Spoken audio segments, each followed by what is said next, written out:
Morning guys, Dave Canterbury at the Pathfinder School, out here again at the Pathfinder School property. What I wanted to do today was, I wanted to show you a very simple tip or trick that has to do with fire.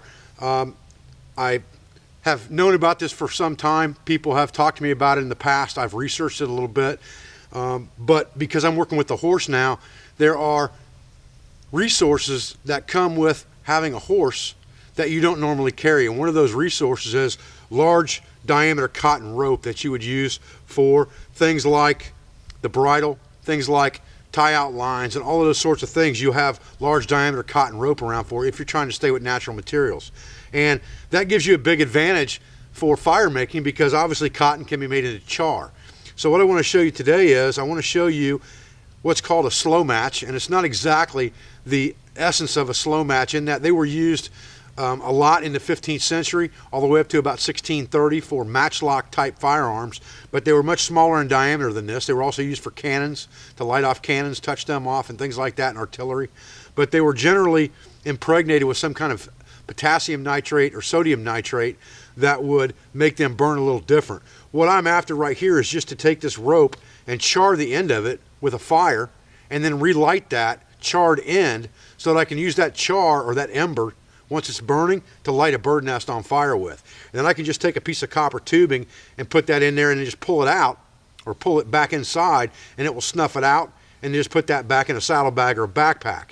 Now you could make this on any scale you wanted to. I had some large diameter rope from a tie out line, like a picket line, and I wanted to try it with this and show it to you with this, because it'll give you an example in a large scale. So I'm going to lay this down here. I'm going to get the camera up close a little bit so you can see a little bit better how it works, and then we're going to light this thing up. All right, so once you've exposed the charred end of this slow match, you just bring your ferro rod up there,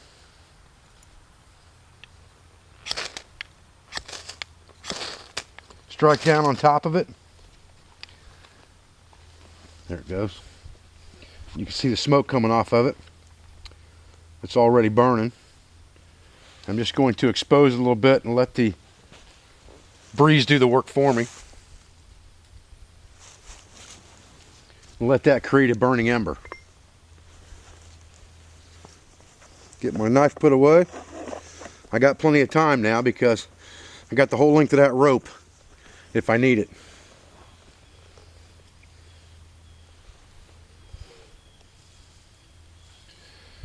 Bring my bird nest up here and zoom out on this thing so you guys can get a better view. Okay, like I said, we're just letting it sit here and smolder for right now.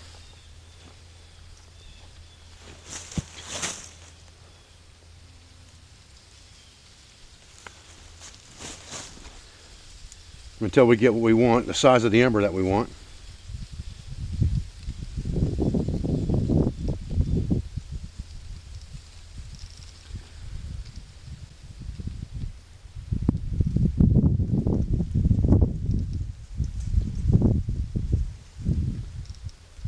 We can now take this and put it into our bird nest to use that to start our fire.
Then we can just pull our wick back inside and let it smother out. Things aren't always quite as easy as they make them look on TV, but eventually they work if you stay at it. Okay guys, well, I'm Dave Canterbury at the Pathfinder School. Took a little longer than I expected it to, or I wanted it to. Bird nest might have been a little bit damp still. It's still fairly wet out here in all these areas, but you know what? If you stay after things, eventually you'll get them to work. I knew that would work one way or another. I just had to be patient with it and keep building up heat inside the bundle with the marginal material that I had. I'm Dave Canterbury at the Pathfinder School.